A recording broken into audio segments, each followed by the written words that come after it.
Hello. So I had a pretty significant update I wanted to share with the audience. I have successfully got the 6-speed shifter, or the counterweight that controls the forward and backward action of the shift assembly, from a 6-speed into a 5-speed transmission.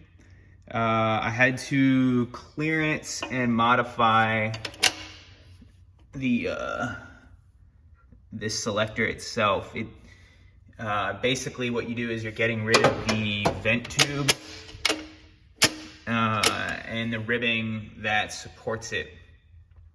I mean, there's plenty of places to fill the transmission, but I'll probably still modify it to accept something just to make it easier to fill.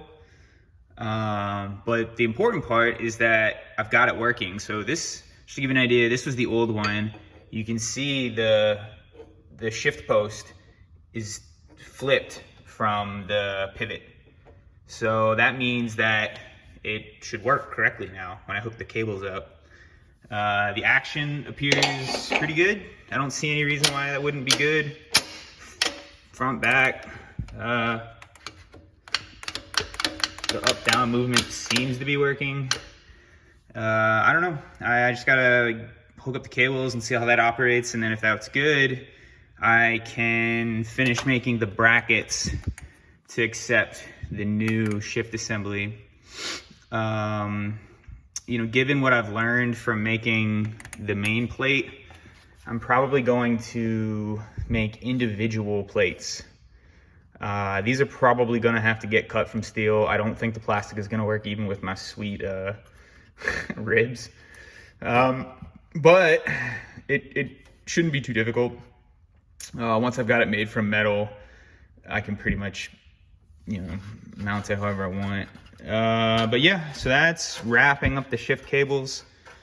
And then the other thing I've done is I've ditched the hardline idea. It wasn't working, it didn't look good. It probably wasn't safe because the lines would be rubbing and this thing's gonna be pretty stiff, so it's gotta be tight. Like, everything's gotta be tight. There can't be any rubbing or movement.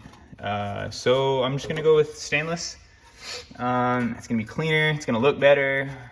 And I'll just have to revisit the hardline thing because I'm not sold on that. It just, the angles were too aggressive to get it done the way I wanted to get it done. I need to give it another shot with something smaller.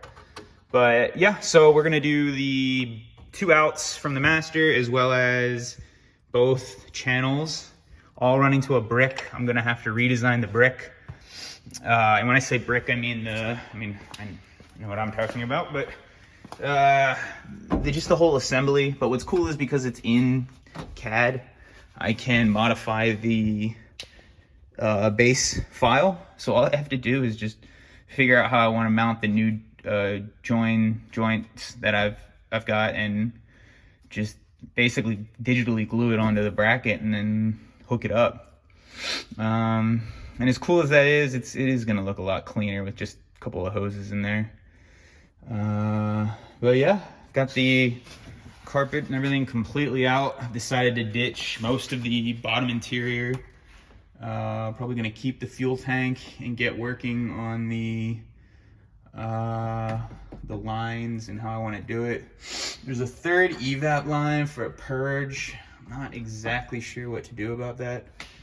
I mean, we're gonna need to vent the gas tank, but there's just no reason on having the line all the way up there. I could do some kind of drain back system that I wanted to do. That's actually not a bad idea. I could run a drain back. See, so I've got something special in store for the fuel lines. Here's the somewhat assembled intake manifold. I have quick disconnects from Radium that I'm really excited about. But one of the problems with fuel disconnection is that if you try to do it under pressure, you can't break the seal. It's too heavy. So what you need to do is find a way to release the pressure, but most of the pumps aren't going to have a backfeed capability. So what I could do is revent the fuel system in another location and then use the fuel line as a back purge to drain down the fuel rail. And then once the fuel that's activated, I could do it off a button or something. It would give me the ability to easily disconnect the fuel lines if I needed to take the engine out. Well, when I need to take the engine out. So yeah, it's starting to come together. The fuel tech is in, but you know, there's not really much to look at. It's just in a box. That is gonna be a lot. So I want to tidy up most of the components first, make sure all of the major assemblies have their location, and that way when I start building the harness, I won't have to redesign anything and I'll have it first shot. So all major consumers involved have to be installed, and then fuel tech goes in. Other than that, I'm just chugging away. I will be back with more.